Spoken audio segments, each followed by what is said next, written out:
আর মানুষ যখন আল্লাহকে পেয়ে যায়, হ্যাঁ, মানুষ যখন আল্লাহকে পেয়ে যায় তখন সে দুনিয়ার আসল বাস্তবতা বুঝতে পারে, দুনিয়া কি জিনিস।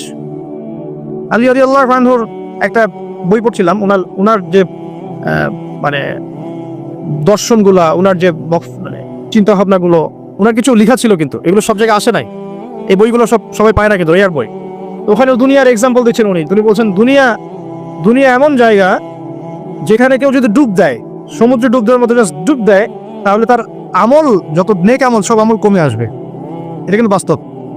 দুনিয়াতে ডুব দিবেন আপনি, দেখবেন আপনার নেক আমলগুলো কমে আসতেছে। তিনি বলছেন দুনিয়া হচ্ছে সাপের মতো। কেমন? সাপের মতো। ধরতে নাকি খুব সফট লাগে, ধরতে খুব স্পর্শ করতে সফট মনে হয়, কিন্তু এর বিষ যদি একবার ঢুকে দেয় শরীরে, আর রেখাই নাই। কথাগুলোর গভীরতা অনেক। এক জায়গায় লিখছেন উনি যে আমি দুই শ্রেণীর মানুষকে নিয়ে খুব সমস্যা আছে। এক শ্রেণী হচ্ছে যারা জাহেল আবেদ, মানে ইবাদত করে, অনেক ইবাদত করে কিন্তু জাহেল, জ্ঞান নাই কিন্তু ইবাদত করে, এদেরকে নিয়ে খুব সমস্যা আছে। আর এক শ্রেণী হচ্ছে যারা ব্যক্তিত্বহীন আলেম, এদেরকে নিয়ে সমস্যা আছে। আলেম কিন্তু কোনো ব্যক্তিত্ব নেই, এই জন্য মানুষ তার কাছে আসে না, দূরে সরে যায়। ব্যক্তিত্বহীনতার কারণে অনেক আলেম থেকে মানুষ দূরে সরে যায়, কিন্তু একজন আলেম যদি ব্যক্তিত্বশীল হয়, মানুষ তার কাছে আসে। খেয়াল করে দেখবেন। তো উনি বলছেন আমি এই দুই শ্রেণীর মানুষ কিন্তু সমস্যা আছে, আর পড়তে শুরু করলে মনে হয় যে পড়তেই থাকি। বলছেন যে আমি অনেক জায়গায় ঘুরলাম, অনেক কিছু দেখলাম, শুনলাম, বুঝলাম, শেষে গিয়ে বুঝলাম যে মানুষ শুধু স্বার্থের জন্যই মানুষের কাছে থাকে।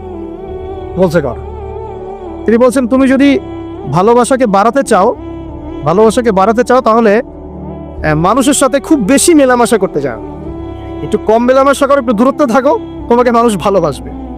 আর তুমি যদি খুব বেশি ডুব দাও না, তখন তোমার মূল্য আর ব্যক্তিত্ব নষ্ট হয়ে যাবে। এক একটা কথা কতগুলো বলে শেষ করব, অনেক আছে। এক পর্যায়ে তিনি ফাতিমা রাদিয়াল্লাহু আনহার যে ইন্তেকালকে নিয়েও দুটো লাইন লিখেছেন। এই লাইনগুলো পড়তে গিয়ে চোখ দিয়ে পানি চলে আসছে। তিনি বলছেন তোমাকে কতদিন দেখি না, কতদিন ছুঁয়ে দেখি না, কতদিন তোমার কাছে যাই না। সবাই বলে তুমি আমার থেকে দূরে, কিন্তু সত্যি কথা হচ্ছে তুমি আমার কলিজার ভিতরে আছো। এমন করে লিখেছেন ফাতিমা রাদিয়াল্লাহু আনহা সম্পর্কে। হে আমার প্রিয়তমা, তোমাকে কতদিন দেখি না, তোমার চেহারা কতদিন দেখি না, তোমাকে কতদিন ছুঁইতে পারি না। হ্যাঁ, সবাই বলে তুমি আমার থেকে দূরে চলে গেছো, কিন্তু আমি জানি তুমি আমার কলিজার বক্ষ পিঞ্জরে আছো। লিখেছে কবিতা। এই যে আমাদের সমাজের, যুব সমাজের নৈতিকতার অবস্থাগুলো দেখেন, ধর্ষণের হার দেখেন, জেনার হার দেখেন, মাদকাসক্ত মানুষদের হার দেখেন, কত হারে মানুষ মাদক খাচ্ছে, পরকীয়ার হার দেখেন, ব্লু ফিল্মসের হার দেখেন। ওদের ভাবখানে এমন যে খুব সুখ আমার জীবনে, খেলো আর খেলো। খেলার দলিল তো কোরআনে আছে তো। হ্যাঁ, আল্লাহ পাক বলছেন এই দুনিয়ার জীবনটা হচ্ছে খেলতামাশার দোকান। খেলার দলিল কোরআনে তো আছে। ওমা হাদিহিল হায়াতুদ দুনিয়া ইল্লা মাতাউল গুরুর, এরকম একটা আয়াত আছে সূরা হাদীদের মধ্যে। আল্লাহ পাক বলেছেন যে ইলামু, তোমরা জেনে রাখো, আন্নামাল হায়াতুদ দুনিয়া লাইবু ওয়া লাহু, তোমরা জেনে রাখো যে এই পুরো দুনিয়ার জীবনটাই খেলতামাশা। ও লাহু, ঠাট্টা, হাসি ঠাট্টা, মানে এটা কি বলা বাংলা দিয়ে, ভ্রম, মায়া, মোহ, ভ্রম।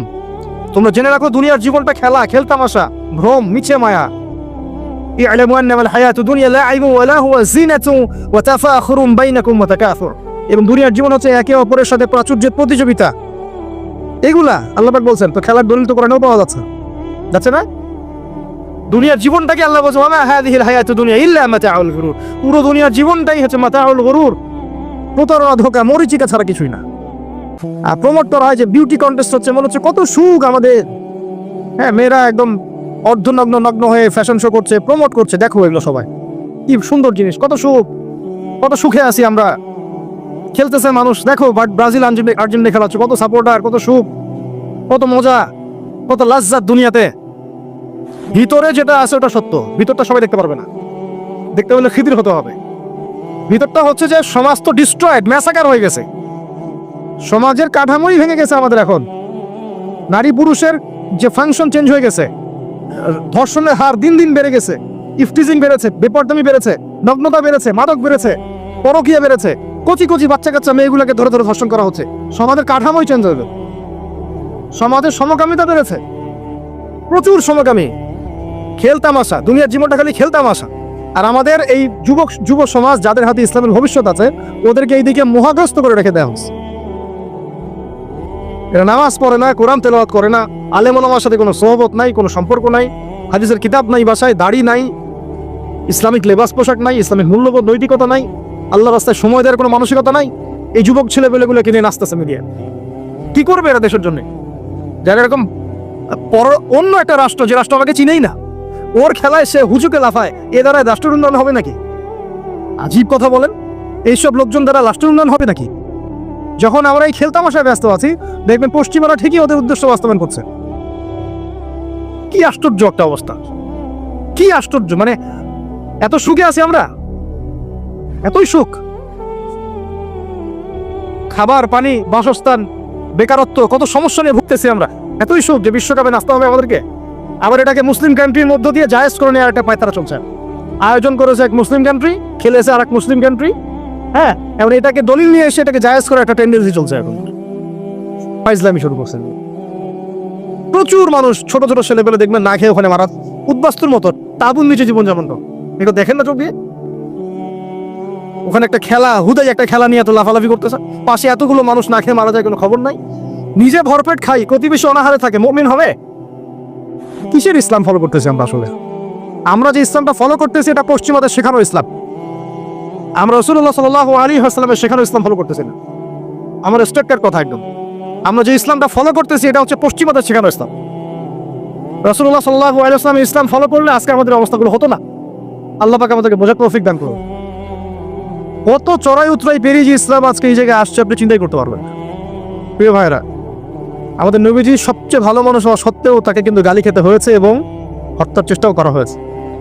মনে রাখবেন, শুধু সৎ কাজের আদেশ করার নাম ইসলাম নয়, শুধু আংশিক বিষয় পালন করার নাম ইসলাম নয়, অসৎ কাজের নিষেধের নামও ইসলাম, এবং আল্লাহ নিষেধগুলো ছেড়ে দেওয়ার নামও ইসলাম।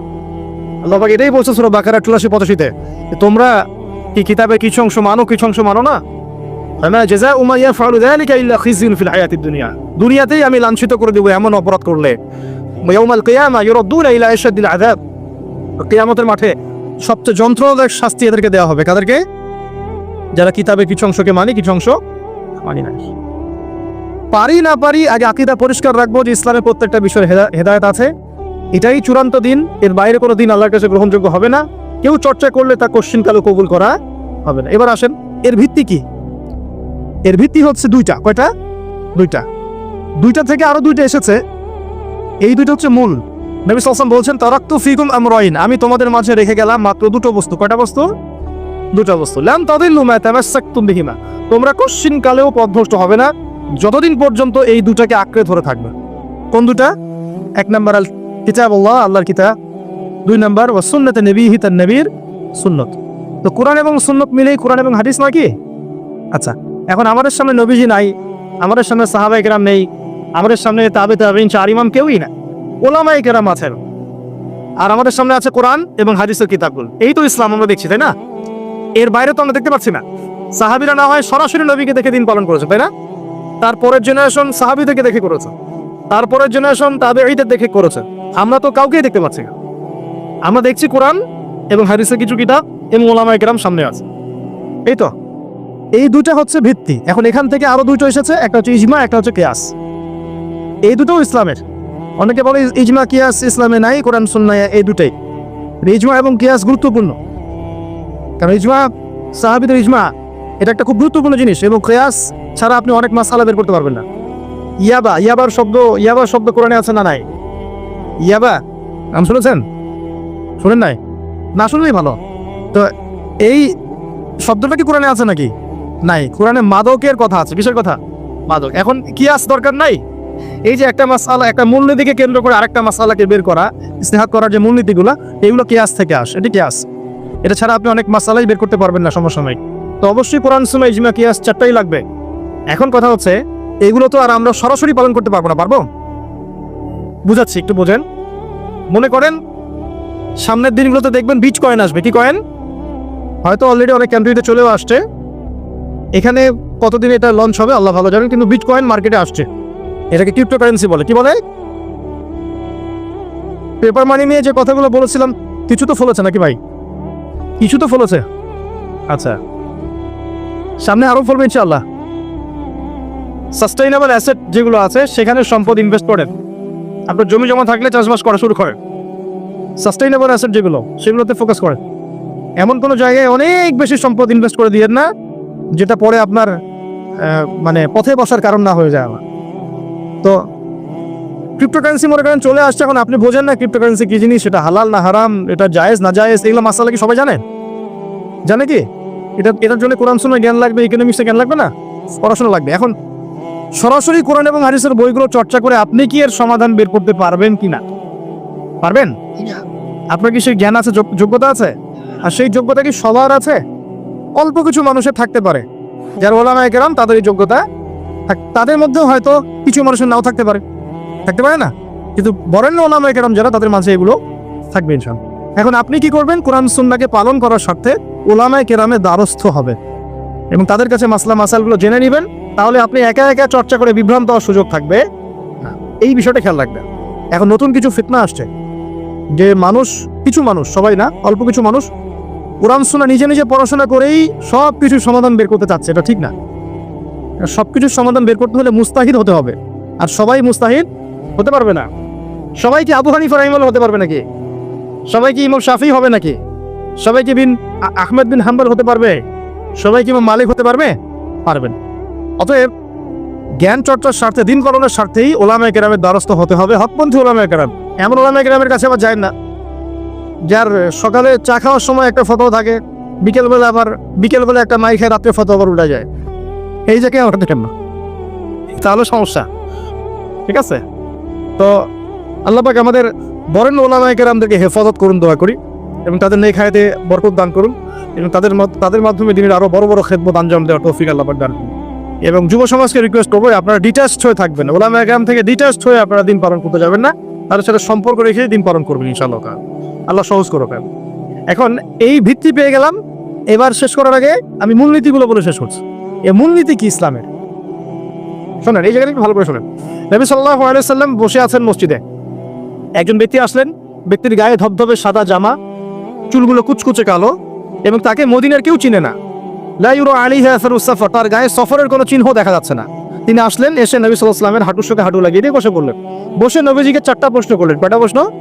4টা। তার মধ্যে প্রথমটা হচ্ছে আখবিরনি আনিল ইসলাম, হে মুহাম্মদ সাল্লাল্লাহু আলাইহি ওয়াসাল্লাম, আমাকে ইসলাম সম্পর্কে বলো, যে ইসলাম কি, ইসলাম কি জিনিস, ইসলামের ব্যাখ্যা কি, সংজ্ঞা কি?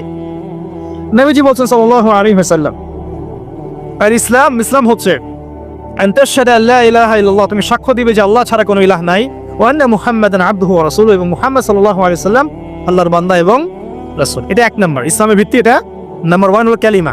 কালিমার মধ্যে 2টা অংশ। কয়টা অংশ? একটা হচ্ছে লা ইলাহা ইল্লাল্লাহ, মানে আল্লাহ পাকের তাওহীদ ছাড়া অন্য কোনো কিছু চলবে না। 2 নাম্বার হচ্ছে মুহাম্মদুর রাসূলুল্লাহ, মানে নবীর সুন্নাত ছাড়া অন্য কোনো সুন্নাত চলবে না। সিম্পল। লা ইলাহা ইল্লাল্লাহ মানে আল্লাহ ছাড়া কিছুই নাই, মানে আল্লাহ ছাড়া কোনো রিজিক দাতা নাই, কোনো পালনকর্তা নাই, কোনো সন্তান দাতা নাই, কোনো জীবন দাতা নাই, কোনো মৃত্যু দাতা নাই, কোনো বিধান দাতা নাই, আল্লাহ ছাড়া কিছুই না। আল্লাহ পাকই সব, আল্লাহ থেকে সব হয়। নাকি অন্য কোনো ইলাহ আছে? আস্তাগফিরুল্লাহ, অন্য কোনো ইলাহ আছে? নাই। এটা হচ্ছে শিরক মুক্ত তাওহীদের স্টেটমেন্ট। লা ইলাহা ইল্লাল্লাহ মানে শিরক মুক্ত তাওহীদ। শুধু এটা মুখের জিকির না, পালন করে দেখাতে হবে। যদি ইবাদত বন্দেগীতে আপনি আল্লাহর দাসত্ব করেন, সেজদা দেন, আল্লাহকে সেজদা দেন, ইবাদতে লা ইলাহা ইল্লাল্লাহ ঠিক আছে। অর্থনীতিতে গিয়ে আপনি সুদ খাচ্ছেন, আল্লাহর বিধান মানছেন না, ওখানে লা ইলাহা ইল্লাল্লাহ ঠিক নাই। বুঝতে পারছি না? জীবনের সব ক্ষেত্রেই লা ইলাহা ইল্লাল্লাহ আনতে হবে, তারপরে তো হবে লা ইলাহা ইল্লাল্লাহর কায়েম। তাহলে তো হইল না কিছু। 2 নাম্বার মুহাম্মদ রাসূলুল্লাহ মানে আপনি অন্যের মন গড়া কোনো আদর্শ, দর্শন, সুন্নাত ফলো করতে পারবেন না। আপনাকে মুহাম্মদ সাল্লাল্লাহু আলাইহি ওয়াসাল্লামকেই রোল মডেল মানতে হবে। এর নাম মুহাম্মদ রাসূলুল্লাহ। যদি কেউ মুহাম্মদ রাসূলুল্লাহ বলে অন্য কাউকে তার আদর্শ মেনে চলে, তাহলে মুহাম্মদ রাসূলুল্লাহ কেটে গেছে। এখানে একই কথা, নামাজে দাঁড়িয়েছেন, রাসূলের মতো নামাজ পড়ছেন, মাশাআল্লাহ। রোজা করছেন রাসূলের মতো, হজ উমরা সব রাসূলের তরিকায় হচ্ছে, তাসবিহ তাহলিল সব রাসূলের তরিকা হচ্ছে। অর্থনীতিতে গিয়ে রাসূলের তরিকা চলে না, তাহলে এখানে আর মুহাম্মদ রাসূলুল্লাহ থাকলো না। আমি মনে হয় বুঝাতে পারছি না। মানে জীবনের সব ক্ষেত্রেই লা ইলাহা ইল্লাল্লাহ মুহাম্মাদুর রাসূলুল্লাহ থাকতে হবে, শুধু একটা অংশে নয়। এটা 1 নাম্বার। 2 ওয়ান তুকিমাস সালাহ, এবং যখন তুমি সালাত কায়েম করবে। ইসলামের 2 নম্বর পিলার কি? সালাত কায়েম করা। সালাতের বিষয়ে জাস্ট 2টা হাদিস বলে দিই আমি, তাহলে আপনার যথেষ্ট হবে ইনশাআল্লাহ। একটা হাদিসে নবীজি বলেন, মান তারাকা সালাতান মুতাআম্মিদান ফাকাদ কাফার, কেউ যদি ইচ্ছাকৃতভাবে নামাজকে ছেড়ে দেয়, সে ব্যক্তি কিন্তু কুফরি করলো। কি করলো? আমরা যারা নামাজ পড়ছি না, আমরা কিন্তু কুফরির মধ্যে আছি। মুয়াজ বিন জাবাল রাদিয়াল্লাহু আনহু নবীজি বলেন, মান তারাকা সালাতান মুতাআম্মিদান ফাকাদ বারিআত মিন জিম্মাতিল্লাহ। কেউ যদি নামাজ ছেড়ে দেয়, ফরজ নামাজ তার উপর ছেড়ে দেয়, ত্যাগ করে, সে ব্যক্তি আল্লাহ জিম্মাদারি থেকে মুক্ত হয়ে গেল। আল্লাহ জিম্মাদারি নাই তার উপরে, আল্লাহ পাকের কোনো রেসপন্সিবিলিটি নাই তার উপরে, আল্লাহ ছেড়ে দিয়েছেন তাকে, যাও। একটা হাদিস আছে, বাইনা রাজুলি ওয়া বাইনা শিরকি ওয়াল কুফরি তারকুস সালাহ। একজন আল্লাহর বান্দা আর একজন কাফের মুশরিকের মাঝে পার্থক্যই নামাজ। নামাজ নাই, ইসলাম নাই। শুধু আইওয়া শোডাউন দিয়ে কিছু হবে না ভাই, অতটা নামাজ আগে ঠিকঠাক মতো পড়তে হবে না ভাই।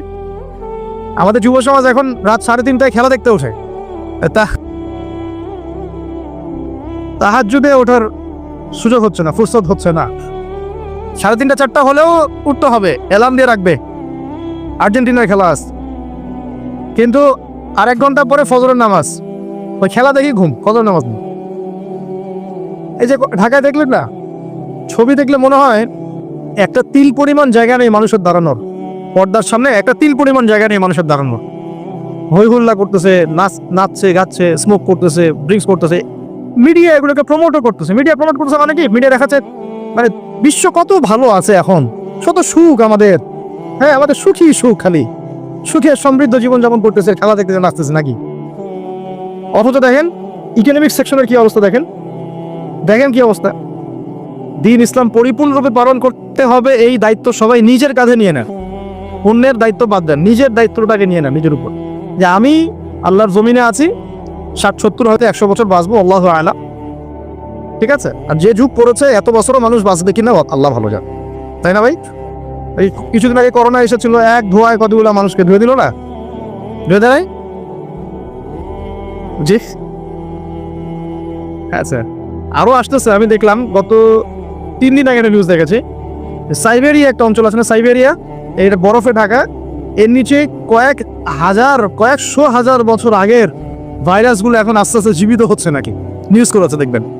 কয়েকশো হাজার বছর আগের মাটির এই বরফের নিচে চাপা পড়া ভাইরাসগুলো আবার নাকি জীবিত হচ্ছে। এটা নিয়ে আবার বিজ্ঞানীরা শঙ্কা করছেন যে মহামারী আসতে পারে একটা। তো এই পৃথিবীতে 100 বছর বাঁচার মানে আসলে খায়েশ রাখাটা ঠিক হবে না, এত লম্বা হয়তো হায়াত আমাদের হবে না, আল্লাহ ভালো জানেন আমাদের কথা। তো এখন বিষয়টা হচ্ছে যে এই যে হায়াতটুকু আল্লাহ পাক দিয়েছেন, তার মধ্যে তো 30-40 বছর অলরেডি চলেই গেল, আমাদের হয়তো সামনে পড়ে আছে 10-20 বছর, আল্লাহু আ'লাম। এখন নিজের উপর যদি নিজের ফরজিয়াতটা না নিয়ে আসি যে আমার দায়িত্ব দ্বীন ইসলাম পরিপূর্ণরূপে পালন করা, তাহলে সমস্যা না ভাই। মানুষের কথা বাদ দেন, কবরে তো একাই যাওয়া লাগবে নাকি, যার কবরে তো একাই যাওয়া লাগবে। স্ত্রী সন্তান, বাবা মা, আত্মীয় স্বজন, নেতা নেত্রী যাবে নাকি কবরে? যারা আজকে আমাদেরকে মোহগ্রস্ত করে রেখেছে, মোহগ্রস্ত বলেন, দুনিয়ার মায়া মোহর মধ্যে ব্যস্ত করে রেখেছে, কেউ কি যাবে? ওই একটা হাদিস পড়লে চোখে পানি চলে আসে। মাইয়াতকে রাখা হয় কবরে, আর মাইয়াত পায়ের খসখস শব্দ শুনতে পারে, তাকে যারা দাফন করতে আসছে তার পায়ের খসখস শব্দ সে শুনতে পারে। আল্লাহ পাক শোনায়, আল্লাহ পাক শুনলে মানুষ শুনবে না? আল্লাহ পাক যদি দেখায় মানুষ দেখবে না? তো আল্লাহ যদি কাউকে কিছু শোনান তাহলে তো সে শুনবে, সে দেখবে, সে বুঝবে। এরপরে যখন তারা চলে যায় তখন সে একা নিথর পড়ে থাকে। যদি মুমিন ব্যক্তি হয় তাহলে মাথার দিক থেকে নামাজ আসবে, এই যে ডান দিক থেকে যাকাত, বাম দিক থেকে রোজা, পায়ের দিক থেকে অন্যান্য সৎ আমলগুলো এসে তাকে সঙ্গ দিবে। ফেরেশতারা প্রশ্নোত্তর পর্ব করবেন, সে ইনশাআল্লাহ তাআলা বুক ফুলি উত্তর দিয়ে দিবে ইনশাআল্লাহ। এখন দেখেন, এই যে প্রশ্ন করা হবে মান রব্বুক, কে তোমার রব, দুনিয়াতে যে আল্লাহর দ্বীনই পালন করছে না সে উত্তর দিতে পারবে নাকি?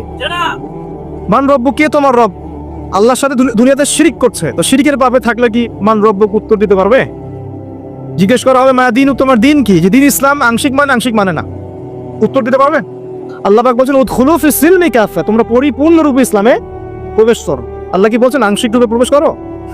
বরং আংশিকতার শাস্তি আল্লাহ পাক বলছেন সূরা বাকারা পড়ে দেখেন, 85 নম্বর আয়াত, নাম্বার বলে দিলাম 84-85। আল্লাহ বলছেন আফাতুমিনুনা বিবাদিল কিতাবি ওয়া তাকফুরুনা বিবাদ, তোমরা কি আল্লাহর কিতাবে কিছু অংশ মেনে চলবে আর কিছু অংশকে ছেড়ে দিবে?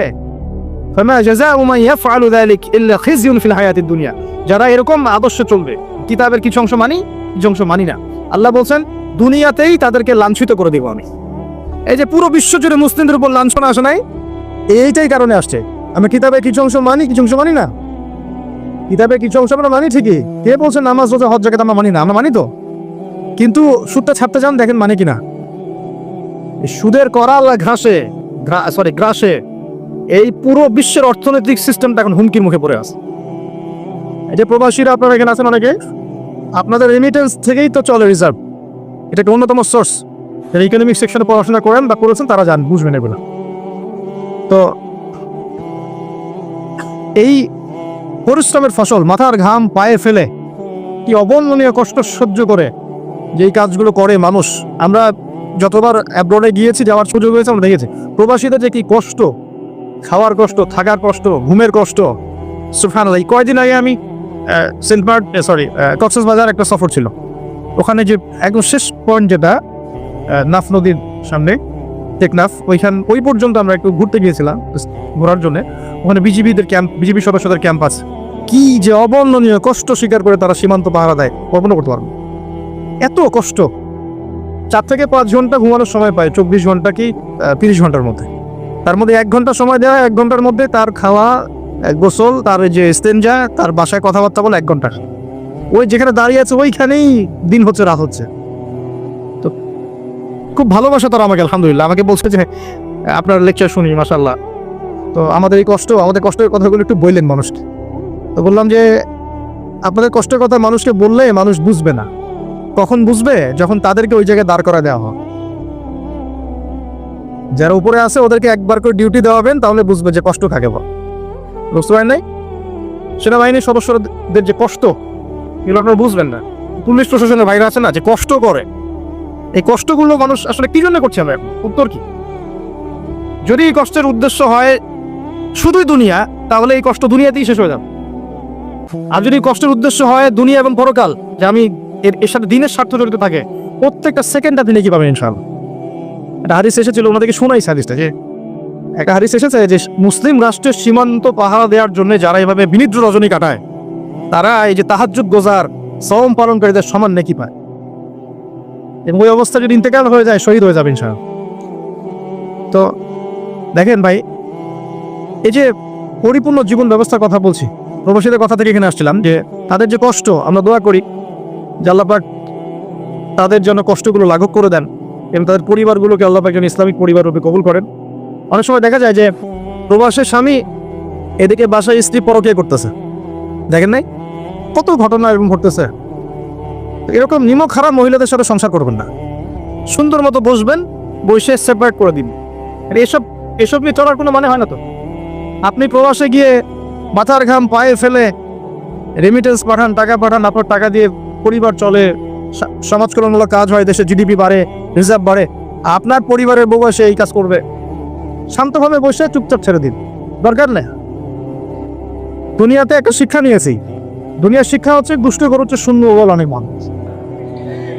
মানুষ জ্ঞান পায় বুদ্ধি থেকে, তার অভিজ্ঞতা থেকে, কিতাবাদি থেকে, ওস্তাদের সহবত থেকে, এবং সরাসরি আল্লাহর পক্ষ থেকে। মানুষ সরাসরি আল্লাহর পক্ষ থেকে জ্ঞান পায়। একটা হাদিস আপনি যেটা বুঝতে পারছেন, আর একজন আলেম একই হাদিস থেকে আরো অনেক বেশি কিছু বুঝতে পারছে। এমন হয়, যারা উস্তাদ আছেন আমার কথাটা বুঝতে পারবেন। তো জ্ঞান এর চূড়ান্ত উৎস হচ্ছেন আল্লাহ রাব্বুল আলামিন। আল্লাহ পাকের পক্ষ থেকে জ্ঞান আসে, এবং এই পৃথিবীর অন্যতম জ্ঞানী মানুষ খিদির আলাইহিস সালাম, যার সম্পর্কে আল্লাহ পাক সূরা কাহাফের মধ্যে বলেছেন যে সে ছিল আমার বান্দা।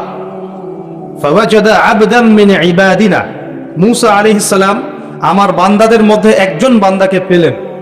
মানে মূসা আলাইহিস সালাম খিদির আলাইহিস সালামকে পেলেন।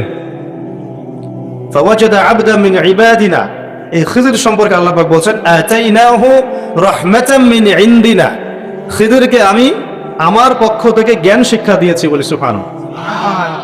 খিদিরকে আমি আমার পক্ষ থেকে রহমত দিয়েছি। কি দিয়েছি? রহমত দিয়েছি। ওয়া আল্লামনাহু মিন লাদুন্না ইলমা, এবং আমি আল্লাহ আমার পক্ষ থেকে খিদিরকে জ্ঞান শিক্ষা দিয়েছি। তো আল্লাহর পক্ষ থেকে জ্ঞান আসে, এটাই চূড়ান্ত। এবং এই জ্ঞানটার উৎস হচ্ছে আল্লাহর ওয়াহি, অর্থাৎ কোরআন এবং সুন্নাহ। এখন এই কোরআন এবং সুন্নাহর জ্ঞানটা হচ্ছে একটা মহাসাগরের মতো। 100 বছর এগুলো নিয়ে গবেষণা করলেও এই মহাসাগরের 1 ফোঁটা জ্ঞান আমরা অর্জন করতে পারবো না। এটাই বাস্তব। এ কারণেই জ্ঞানী মানুষটা কখনো জ্ঞানের অহংকার করে না। যার ভিতরটা পরিপূর্ণ সে খুব একটা বাজে না, খালি কলসি যেগুলো সেগুলো বাজে। ভরা কলসি সেগুলো কিন্তু বাজে না। সাগরের কথা একটা লেকচারে বলেছিলাম, সমুদ্রের নিচে অনেক সম্পদ আছে, কিন্তু সমুদ্র খুব শান্ত থাকে। যার ভিতর যত বেশি সম্পদ, যত বেশি জ্ঞান, যত প্রজ্ঞা, সে তত শান্ত বিনয়ী হয়। আর যার ভিতরে জ্ঞান কম, যার ভিতরে সম্পদ কম, প্রজ্ঞা কম, হিকমা কম, তার লাফালাফি তত বেশি হয়। আজকে রিপোর্ট দেখেছি যে দারিদ্র্যের হার হচ্ছে মোটামুটিভাবে 20 to 21%, 20 থেকে 21%। তার মানে কমেছে না? আচ্ছা, অবস্থা তাহলে ভালো না খারাপ? আগের চেয়ে ভালো না খারাপ? আচ্ছা, ভালো। এখন 20% মানে কি? 20% মানে প্রতি 5 জনে একজন, প্রতি 5 জনে একজন, প্রতি 5 জনে মানে আমাদের প্রতি 5 জন মানুষের মধ্যে একজন মানুষ আমাদের মতো সচ্ছল না। 4 জন যেমন সচ্ছল, 5 নম্বর ব্যক্তি ততটা সচ্ছল না যেমনটা 4 নম্বর ব্যক্তি সচ্ছল। এখন কিভাবে ইসলাম এই অর্থনৈতিক সিস্টেমটাকে সাম্যের দিকে নিয়ে আস? ওই যে বললাম, রজুলুন তাসাদ্দাকা বিসাদাকাতিন, এমন ব্যক্তি যে দান করে, বাম হাত জানে না ডান হাত কি দান করেছে। আমি এটা বোঝানোর জন্য আপনাকে একটা মাসের কথা বলবো। রমজান মাস, নাম তো শুনেছে? আচ্ছা, রমজান মাসে কিন্তু আমরা মোটামুটি 100% ইসলাম ফলো করার চেষ্টা করি। অন্য কোনো মাসে করি না করি, এই মাসে করি। আর আল্লাহ পাক চাচ্ছেন আমরা যেন রমজানের শিক্ষাটাকে সারা বছর ধরে রাখি, এটা আল্লাহ চাচ্ছেন। কিন্তু আমরা কি করি? রমজানের শিক্ষাটাকে রমজানে রাখি, শাওয়ালের চাঁদ উঠলে আমরা এই শিক্ষাটা অনেকেই ভুলে যাই। ইল্লা কলিলাম মিন্না, আমাদের মধ্যে অল্প কিছু মানুষ বাদ দিয়ে। রমজান মাসে কিন্তু এই হারটাই হারই থাকে। এবারে ভালো এটা মনে রাখবেন, পরে বুঝতে পারবেন না। এই কথাগুলো সব জায়গায় পাবেন না, এগুলো ইনশাআল্লাহ তাআলা সব জায়গায় পাবেন না। এইসব কথা বলার মতো সততা, সাহস এবং উপস্থাপন ইনশাআল্লাহ তাআলা সব জায়গায় পাবেন না। ওমা তৌফিকি ইল্লা বিল্লাহ, আলাইহি তাওয়াক্কালতু ওয়া ইলাইহি উনীব। রমজান মাসের দিকে ফোকাস করেন। এই মাসেও তো পরিসংখ্যান এমনই থাকে নাকি চেঞ্জ হয়ে যায়? এমনই থাকে। এখন তাহলে আমরা এই মাসে কিভাবে চলি আপনাকে বোঝাচ্ছি। আমরা কি করি? ইফতার যখন আমরা করি না, ইফতার করি না, আমরা ইফতার করি রমজান মাসে, যাকাত দিই, সদকা করি, বেশি বেশি দান করি না? আমরা রমজান মাসে আল্লাহর পথে অনেক দান করি না? প্রতিবেশীকে খাবার দেই না? মানুষের বাসায় ইফতার পৌঁছে দেই না? আসলে আমরা কি করি জানেন? আসলে আমরা ওই 4 জন মিলে, ওই যে পঞ্চম ব্যক্তি যার অবস্থা 4 জনের মতো না, ওর দায়িত্ব আমরা নিয়ে নেই। রমজান মাসে আমরা কি করি? ওই 4 জন মানুষ মিলে ওই পঞ্চম ভাই যে আমার মতো খেতে পারছে না, ওর দায়িত্ব কে নেয়? আমরা দায়িত্ব নিয়ে নিই, ওর ঘরে খাবার পৌঁছে দেই। এভাবে পুরো সমাজের মানুষ খাওয়া শুরু করে, কেউ না খেয়ে মারা যায় না। দেখবেন সবার বাজার সেহরি খাবার, আপনার খাবার দিয়ে আসা হয়, ইফতার দিয়ে আসা হয়, আমাদেরই না? আস্তে আস্তে কমছে তো এটা, কিন্তু আমরা তো দিতাম নাকি না? এমনকি অমুসলিম ভাইরাও যদি থাকে, ওদেরকেও ডেকে এসে আমরা কি বলি? বসেন ইফতার করে, বলি না? আমরা কিন্তু অন্যের খাবারের দায়িত্ব নেই, কিন্তু সারা বছর এটা ধরে রাখি না। আচ্ছা, এবার আসেন। এখন মনে করেন আমি বলছি 5 জনে একজন। এখন মনে করেন আপনার পুরো সমাজে মানুষ 20 কোটি। কয় কোটি? 20 কোটি মানুষের মধ্যে পরিসংখ্যান কেমন হবে? 5 কোটি। তাহলে বলেন তো, 5 কোটি মানুষকে এভাবে খাবার প্রোভাইড করাটা কি সহজ কাজ না কঠিন কাজ? সহজ না কঠিন? কঠিন কাজ। কিন্তু তাহলে এই যে 15 কোটি মানুষ আমরা যারা খাচ্ছি, তাদের তো খাবার আছে না বাজারে? আচ্ছা, এখন যখন রমজান মাসে বা অন্য কোনো সময় আমরা এই 5 কোটি মানুষকেও খাওয়ানোর চেষ্টা করব, তখন খাবার বেশি লাগবে না? লাগবে কি না? আচ্ছা, খাবার বেশি লাগবে। যখন খাবার বেশি লাগবে আর আমদানি যদি বন্ধ হয়ে যায় অথবা উৎপাদন যদি কম হয়, তাহলে এই খাবারের উপর চাপ বাড়বে কিনা? বাড়বে কিনা? আমি সহজ করে বোঝানোর চেষ্টা করছি, বুঝতে কি পারছেন? এই লিমিটেড খাবারের উপর চাপ বাড়বে কিনা? বাড়বে। তাহলে চাপ বাড়লে দাম বাড়বে কিনা? পারবে না? অতএব সামনে রমজানে আপনাদের দ্রব্যের দাম বেড়ে যাবে। কি হবে? দাম বেড়ে যাবে। এটা কি ভবিষ্যৎবাণী করলাম নাকি আমি ইকোনমিক্স থেকে আপনাকে বোঝালাম? এন্ড যে ওয়ার্ল্ড অ্যাফেয়ার্স, ইকোনমিক্স এবং ইসলামিক বিষয়গুলো একসাথে মেলাতে পারবে না, সে কি আপনাকে এরকম কোনো দূরদর্শিতার কথা বলতে পারবে? আমি হলফ করে বলছি, ইনশাআল্লাহ তাআলা রমজানের দাম বেড়ে যাবে। কি করবেন এখন? কি করবেন? সলিউশন কি? এখন মনে করেন সলিউশন হচ্ছে এখন তাহলে আমাকে ওই পরিমাণ খাবার আমদানি করতে হবে অথবা উৎপাদন করতে হবে। এই তো দুটো অপশন। আর কোন অপশন আছে? আকাশ থেকে মান্না সালওয়া পড়বে? ওই মান্না সালওয়া পাওয়ার মতো ইমান আছে? মান্না সালওয়া পাওয়ার মতো কি আমরা পরস্কার হচ্ছি? আচ্ছা, তাহলে আমদানি আসতে হবে। আর আমার দরকার হচ্ছে উৎপাদন বাড়ানো। আমরা আজকে আমি গবেষণা করেছি, দেখলাম বিগত 5 থেকে 10 বছরের মধ্যে কৃষিভিত্তিক কৃষির প্রবৃদ্ধির যে হার, এটা একটু কমেছে। কি হয়েছে? কমেছে। বেকারত্ব একটু বেড়েছে, রিজার্ভ কমেছে, এটা তো সবাই জানে। রিজার্ভ কমেছে না? কমেছে। এলসি বন্ধ হয়েছে, এটা জানেন? কোনো কোনো ক্ষেত্রে, সবার ক্ষেত্রে না, কিছু কিছু ক্ষেত্রে বন্ধ হচ্ছে। এমন হয়েছে যে অনেক অনেক জাহাজ বন্দরে ঘোরাফেরা করছে, ভিড়ে আছে, কিন্তু পণ্য খালাস করা সম্ভব হচ্ছে না, বিকজ ওদেরকে দেওয়ার মতো আমাদের কাছে ডলার নাই, যার কাছে যে আমদানি করেছে।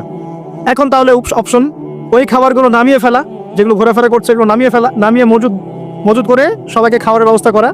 নামাতে হলে আমার এখন টাকা লাগবে কি না? তাহলে ওই টাকাটা তো আমদানিকারকের কাছে নাই, তখন এই টাকাটা সে কোত্থেকে নিবে? তখন পণ্যের দামটা সে বাড়িয়ে দিবে, আপনার পকেট থেকে টাকা নিয়ে সেটা শোধ করবে। তাহলে দাম বাড়বে কি না? বাড়বে। আরও আছে, যদি এখন আমি চিন্তা করি যে না, আমি বহির্বিশ্বের কাছে লোন নিব, বাইরের বিশ্বের কাছে বড় বড় যারা উন্নয়নশীল কান্ট্রি বা উন্নত, ওদের কাছ থেকে লোন টোন নিয়ে আমি এটা শোধ করবো, ওরা কি বিনা সুদে লোন দিবে? ওই সুদটার হার কেমন হবে? হয়তো 20%, 25%, 10%, 12% এমন তো হবে। তো 10% সুদ মানে হচ্ছে, মনে করেন $1 সমান সমান, এখন যদি কথার কথা বলছি, যদি $1 সমান সমান 100 টাকা হয়, তখন হবে 112 টাকা। তখন কি হবে? তার মানে আপনার 12% বেতন কমে যাবে। বুঝতে পারছেন না মনে হয়? যদি আপনার বেতন হয় 100 টাকা, তখন বেতন হয়ে যাবে 90 টাকা।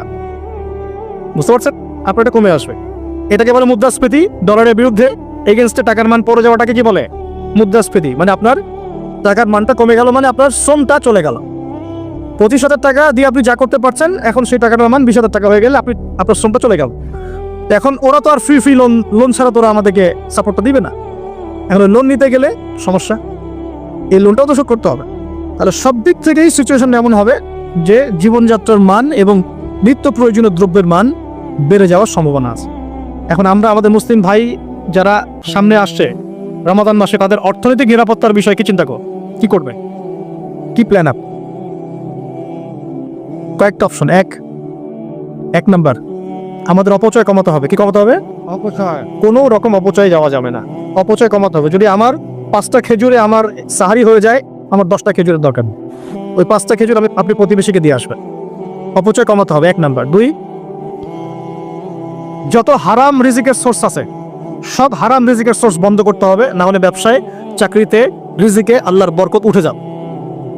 ব্যবসায় চাকরিতে রিজিকে আল্লাহর বরকত উঠে গেলে এই রিজিক দিয়ে আপনি এই সমস্যা মোকাবেলা করতে পারবেন। সমস্ত হারাম রিজিকের পথটা বন্ধ করতে আল্লাহর ওয়াস্তে অন্তত পক্ষে এই রমজানে হোক এই সুদ ঘুষ দুর্নীতি বা এইসব করাপশনটা বন্ধ করুন, আদারওয়াইজ সমস্যা। আর কি? আর হচ্ছে কৃষিভিত্তিক উৎপাদন বাড়ানোর চেষ্টা করতে হবে। কি করতে হবে? আর কি? আরেকটা হচ্ছে দান সাদাকা, আমরা যারা করি না বা কম করি, তাদেরকে দান সাদাকার হাত প্রশস্ত করতে হবে। আরেকটা সবচেয়ে বড় অস্ত্র, সেটা হলো যার জাকাত ফরজ হয়ে গেছে, অবশ্যই সঠিক খাতে জাকাত প্রদান করুন, অন্যথায় অর্থনীতি ঠিকঠাক টালমাটাল হয়ে যাক, জাকাত প্রদান করুন। আর কি? আর হচ্ছে এটা বড়, এটা করার ক্ষমতা অবশ্য আমাদের নাই, যাদের ক্ষমতা তারা বুঝবেন, সেটা যত কালো টাকা আছে সব টাকাকে সাদা করতে হবে। যত কালো টাকা আছে আর যত টাকা বের হয়ে গেছে পাচার, সবগুলোকে ফেরত নিয়ে এসে ইকোনমির মধ্যে ঢুকিয়ে দিতে হবে, তাহলে ব্যালেন্স হবে ইনশাআল্লাহ। আর এই বাইরে যাওয়া টাকার পরিমাণ কিন্তু 2-4 টাকা নয়, এটা বিলিয়ন টাকা। বিলিয়ন কি বোঝেন? 100 কোটিতে 1 বিলিয়ন, বিলিয়ন টাকা না, ডলার। সেগুলোকে যখন নিয়ে আসা হবে, যদি নিয়ে আসা পসিবল হয়, তাহলে সাস্টেইনেবল ইকোনমিক সিস্টেম দাঁড়াবে, তাছাড়া দাঁড়াবে না। আর এই অবস্থা 1 বছরে ঠিক হবে না, 2 বছরও ঠিক হবে না, 3 বছরও ঠিক হবে না। কিন্তু যদি এই ইসলামিক পদ্ধতিগুলো অ্যাপ্লাই করা যায়, ইনশাল্লাহ একদিন না একদিন এই অবস্থা আমাদের সমাজ কাটিয়ে উঠবে ইনশাআল্লাহ। আমি একটা কান্ট্রির এক্সাম্পল দিয়ে শেষ করছি। আজকে থেকে 40 বছর আগে বর্তমান বিশ্বের অন্যতম সুপার পাওয়ার, তার নাম চায়না। কি নাম? চায়না। এই চায়নাতে দরিদ্র মানুষের সংখ্যা ছিল প্রতি 100 জনে 60 থেকে 65 জন। চিন্তা করতে পারেন, 60 থেকে 65% মানুষ, তারা 3 বেলা খাবার পেত না। এখন 40 বছর পর সেই চায়নাতে, আমি কিন্তু ওর রিপ্রেজেন্টেটিভ না, আমি তার ভালো অংশটুকু বলছি, আমি বলছি না ওর সবকিছুই ভালো, সবকিছু ভালো না, আমি একটা পয়েন্ট বলছি। আর 40 বছর পরে ওর যে রাষ্ট্রীয় ব্যবস্থা এবং যে ইকোনমিক সিস্টেম, এর আওতায় দারিদ্র সীমা নামতে এখন মনে হয় 2 থেকে 1% মানুষও ওদের দারিদ্র সীমার নিচে নেই। কোথায় 60% থেকে 8%? কিভাবে হয়েছে? ওরা সমস্ত জনগণের মধ্যে প্রায় 80 কোটি মানুষ, কত কোটি? 80 কোটি মানুষকে তারা প্রশিক্ষণ দিয়ে জনশক্তিতে রূপান্তর করেছে। কর্মক্ষেত্র বেড়েছে, কৃষিভিত্তিক অর্থনীতি বেড়েছে, ওদের পরিশ্রম বেড়েছে, প্রযুক্তিগত উন্নয়ন বেড়েছে, দুর্নীতির একদম নিচে নামিয়ে দিয়েছে। দুর্নীতি বলতে কিছু নাই, দুর্নীতির সাথে ওরা নাই। ওরা কি মুসলিম নাকি? তারপরেও নাই। দেশপ্রেম আছে ওদের মধ্যে, প্রচন্ড দেশপ্রেম আছে, সবাই অ্যাক্টিভ, পরিশ্রমী, ঠিক আছে, অপচয় করে না, বরং বিশ্বের বড় বড় বাজারগুলো ধরে ফেলেছে এবং এমন ডিপ্লোমেসি অ্যাপ্লাই করেছে সততার সাথে, আমানতদারিতার সাথে, যে 40 বছরের ব্যবধানে আজকে কোথায় আছে দেখতে পাচ্ছেন। ওই যে ফোনটা ধরে আসো, ওটাও চায়নার। তো মাথায় এই পার্টসগুলো সব চায় না, ক্যামেরা রেকর্ড সব চায়, কি নাই, সব কিছুই ওদের, সব কিছু। এবং বিশ্বের 3 নম্বর পরাশক্তি এখন চায় না। আমি বলছি না যে ওরা সব কিছু ওদের ভালো, এটা বলছি না, কিন্তু আমি শুধু ইকোনমিক সেকশনটার কথা বলবো। আর আমরা দুর্নীতিতে কততম বলে রাগ করবেন নাকি? 1 নম্বর নাই এখন, এক সময় ছিল 2005 সালের দিকে ছিল, এখন কত নাম্বার? 13 কি 12 নাম্বার। তাও তো কিছুটা উন্নয়ন হয়েছে আলহামদুলিল্লাহ। যদি আমাদের, আপনারা কি জানেন দুর্নীতি 1 নম্বর দেশকে? দক্ষিণ সুদান। কোন দেশ ওটা? কি মুসলিম কান্ট্রি, নন মুসলিম কান্ট্রি? ওটা মুসলিম কান্ট্রি। মুসলিমদেরই অবস্থা কেন? আর আপনি কি জানেন সবচেয়ে কম দুর্নীতিগ্রস্ত দেশ কোনটা? হ্যাঁ রাইট, কে বলছে? Right, Denmark. কোন দেশ? ডেনমার্কের সাথে একটা দেশ আছে, তার নাম নিউজিল্যান্ড। নাম শুনেছেন?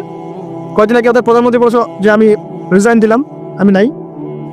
তো আমরা মুসলিমরা নৈতিকভাবে, আমানতের দিক থেকে, কর্মক্ষমতার দিক থেকে, ইমান, অন্যান্য দিক থেকে আমরা পিছিয়ে পড়ার কারণে আস্তে আস্তে আস্তে আস্তে বিগত 100 বছরে এই অবস্থা হয়েছে। এখন কি আমরা এই অবস্থায় চলতে থাকবো, নাকি আমরা আমাদের উন্নয়নের চিন্তা করব, চেষ্টা করব? প্রথম কাজ, 10টা কাজ বলি। প্রথম কাজ হচ্ছে পড়াশোনা। কি করা? পড়াশোনা। 2 নম্বর কাজ জ্ঞান অনুযায়ী আমল করা। সবচেয়ে বড় কথা আধ্যাত্মিকতা অর্জন করা, সৎ থাকা। কি থাকা? সৎ থাকা। সত্যিকারের দেশপ্রেমিক হন। দেখানো তথাকথিত দেশপ্রেমিক হয়ে কোনো লাভ নাই। সত্যিকারের ভিতর থেকে দেশপ্রেমিক হন।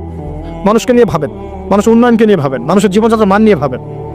নিজের আখের গোছানো নিয়ে এত ব্যস্ত হয়ে থাকা যাবেন, কারণ সামনে যে সংকটময় বিশ্বটা আমরা ফেস করব, এই বিশ্বে অবস্থা খারাপ আছে, অবস্থা খুবই খারাপ হতে পারে। আল্লাহ হেফাজত করুন বলি আমিন। ব্যক্তিকেন্দ্রিক চিন্তা করলে হবে না, সবাইকে নিয়ে ভাবতে হবে। পরিবার আদর্শ ঠিক করেন, হালাল খান, সৎ কাজে আদেশ করেন, অসৎ কাজ নিষেধ করেন। পাশাপাশি বলবো যে অপচয় কমিয়ে দেন, প্রতিবেশীর খাবারের দিকে খোঁজ করেন, এতিমের ভরণ পোষণের দায়িত্ব নেন। সমাজে বহু অসহায় মানুষ পড়ে আছে, ওদের দিকে খোঁজ নেন, খবর নেন, কি করা যায়। উম্মার মাঝে বড় বড় ইস্যুগুলোকে নিয়ে কথা বলেন, ছোটখাটো বিষয়গুলো নিয়ে পড়ে থাকবেন না। ছোটখাটো বিষয় নিয়ে পড়ে থাকবেন না। বিশ্ব অনেক দূরে এগিয়ে গেছে। আমরা যদি এখন এখানে পিছিয়ে পড়ে থাকি, আমাদের ধ্বংস কেউ ঠেকাতে পারবে না, কেউ না। আল্লাহ রাব্বুল আলামিন আমাদের সবাইকে এই হাদিসটা বোঝার তৌফিক দান করুন, প্রকৃতপক্ষে ঈমানদার হওয়ার তৌফিক দান। আমরা দোয়া করি বেশি বেশি নেক আমল করার তৌফিক দান। আমাদের সবাইকে সৎ হওয়ার তৌফিক দান করুন। আমাদের সবাইকে আল্লাহ পাক হালাল খাওয়ার তৌফিক দান করুন এবং উম্মার মধ্যে ঐক্য সৃষ্টি করার তৌফিক দান। আপোষে ভেদাভেদ, মারামারি, কাটাকাটি বন্ধ করে আল্লাহ পাক সবাইকে সৎ কাজে আদেশ করার তৌফিক দান করুন। মানে মুসলমানদের অবস্থা থেকে এখন মনে হচ্ছে সুবহানাল্লাহ, যে হারাম একটা কাজকে জায়েজ করার যে কত তরিকা বের হয়েছে। এখন একটা মুসলিম কান্ট্রি জিতেছে, মানে ভাবখানে এমন যে এই জেতার ফলে আমরা ইসলামী খেলাফত কায়েম করে ফেলেছি। একেবারে ভাবখানে এমন যে কুফফারদের সাথে মনে হয় যুদ্ধ জিহাদ করে বিশ্বের বুকে ইসলাম কায়েম করে ফেলেছে। ভাবখানে এমন। এই স্টেডিয়ামগুলো করতে কত কোটি বিলিয়ন বিলিয়ন ডলার খরচ করতে হয়েছে, কত শ্রমিক যে এই স্টেডিয়ামগুলো বানাতে মারা গেছে তোমরা জানোই না। কি হচ্ছে এখানে? পশ্চিমারা আসছে, এনজয় করছে, খেলাধুলা হচ্ছে। বিষয়টা কি জানেন? আমাদেরকে এই খেলাধুলার অহেতুক কাজে ব্যস্ত করে দিয়ে ওরা ওদের এজেন্ডা বাস্তবায়ন করছে। দেখবেন যখন যখন রমজান মাস আসে তখন তখন দেখবেন মুসলিম কান্ট্রির উপর নির্যাতন বাড়ে। যখন যখন বড় বড় ইভেন্ট হয়, ওয়ার্ল্ড কাপ, এটা সেটা, দেখবেন ভিতরে ভিতরে মুসলিম কান্ট্রির উপর নির্যাতন বাড়তে থাকে। মানুষ একদিকে তাকায় থাকে, আর একদিকে উদ্দেশ্য সাধন করতে থাকে। বুঝাচ্ছি বিষয়টা। আপনার 5টা বাচ্চা আছে মনে করেন, খুব জ্বালায়, কান্নাকাটি করে, হইচই করে, আর আপনি মোবাইল ফোনটা বের করে দিয়ে বলেছেন বাবা বস, তোরা 5 জন মিলে একটা কার্টুন দেখ, আমি একটু কাজটা করি। দিয়ে দিলেন, ও কার্টুন দেখছে চুপচাপ, কেউ কোনো ডিস্টার্ব নয়। আর বুঝতে পারছেন? আর এই যে বাচ্চাগুলো কার্টুন দেখছে না, এগুলো হচ্ছে আমরা, আর ওই যে কাজ করছে বাপ, এটা হচ্ছে ওরা, পশ্চিমারা। আমার কথা কি বুঝতে পারেন? আচ্ছা, আমি সহজ করার চেষ্টা করছি। প্রিয় যুবক ভাইরা, মেয়ে তো উন্মুক্ত করে দিয়েছেই, মাদক তো দিয়েছেই, জুয়া দিয়েছে, অহেতুক এসব খেলতামাশা দিয়েছে তোমার সামনে, তোমার সময় কেড়ে নেওয়ার জন্য, তোমার হায়াত কেড়ে নেওয়ার জন্য। তোমার মূল্যবান হায়াত, যে হায়াতটাকে তুমি আল্লাহর পথে দাওয়াতের কাজে ব্যয় করবা, দিন চর্চার কাজে ব্যয় করবা, আল্লাহর ইবাদতের কাজে ব্যয় করবা, আমর বিল মারুফ নাহি আনিল মুনকারের কাজ করবা, এই সময়টা ওরা কেড়ে নিয়েছে তোমার কাছ থেকে। বুঝতে পারছো না? তুমি আবার নেশা দিয়ে তোমার ভিতরটা নষ্ট করে ফেলেছে, জেনা দিয়ে তোমার অন্তরের নূর নষ্ট করে দিয়েছে, ফ্রি মিক্সিং দিয়ে জেনা এবং তোমার যে পবিত্রতা, চারিত্রিক পবিত্রতা নষ্ট করে দিয়েছে। আরো দিয়েছে পর্নোগ্রাফি। বেশিরভাগ যুব সমাজ এখন বাসায় গিয়ে রাতের বেলা পর্ন দেখে। দেখা যায় সারাদিন ভালো কাজ করে, বাসায় গিয়ে রাতের বেলা পর্ন দেখে। পর্নোগ্রাফি দেখে না বা দেখে নাই কখনো এমন একটা ছেলে খুঁজে পাওয়া যাবে না। আর যখন আপনি এগুলোতে অভ্যস্ত হয়ে যাবেন, তখন শরীর খারাপ হয়ে যাবে, মন ভালো থাকবে না, আপনি একাকী গোপন পাপ করবেন, শরীর দুর্বল হয়ে পড়বে। একটা মেয়ের দিকে আপনি সম্মানের চোখে তাকাতে পারবেন না, মনে হবে মেয়ে মানেই মনে হয় ভোগের বস্তু। পর্নে আসক্ত যারা, তারা কোনো কাজে শান্তি পায় না, অস্থির। এমনকি তারা যদি বিয়ে শাদীও করে, তবু বৈবাহিক জীবনে সুখী হতে পারে না। কেন জানেন? নিজের শক্তি ক্ষমতাগুলো আগে নষ্ট করে ফেলেছে। এবং অনেকগুলো মেয়ে যখন আপনি দেখবেন নগ্ন, তখন আপনার স্ত্রীকে আপনার কাছে সুন্দর মনে হবে না, মনে হবে এই মেয়ের চেয়ে মনে হয় ওই মেয়েটা সুন্দর, এর চেয়ে মনে হয় ওইটা সুন্দর। আর মেয়ের প্রতি সম্মান তো থাকবেই না, মেয়েকে মনে হবে একটা ভোগের বস্তু। যত বেশি পর্নোগ্রাফি বেড়েছে, তত ধর্ষণ বেড়েছে। দেখেছেন? পর্ন যত বেড়েছে, ধর্ষণ তত বেড়েছে। এমনকি ছোট ছোট বাচ্চারা পর্যন্ত রেহাই পাচ্ছে না। দেখেন না, ছোট ছোট বাচ্চা, 5 বছর 10 বছরের বাচ্চারা, মেয়ে বাচ্চাদের কথা বলছি, এদেরকেও ধর্ষণ করা হচ্ছে। যাদের ঘরে কন্যা সন্তান আছে, তারা খুবই এখন বিপর্যয়ের মধ্যে আছেন আমরা। কারণ সমাজটা তো নষ্ট হয়ে যাচ্ছে। আপনার মেয়েকে কতদিন ধরে রাখবেন? বাইরে তো পাঠাতেই হবে। বাইরে পাঠালে দেখবেন মেয়ের সম্মান নাই, পর্দা নাই, মেয়েকে জোর করে ধর্ষণ করা হচ্ছে। বাসে, ট্রেনে, অটোতে, অমুকে কমুকে, ট্রাকে মেয়েকে ধর্ষণ করা হচ্ছে। আর প্রত্যেক ধর্ষকের তো আর ইসলামিক ভাবে বিচার হচ্ছে না। হচ্ছে? যদি একটা এলাকায় ধর্ষণ হতো আর ধর্ষককে জনসম্মুখে ডেকে ফাঁসি দেওয়া হতো না, তাহলে দেখতেন যে ওই এলাকায় ধর্ষণ বাড়তো না, কমে যেত।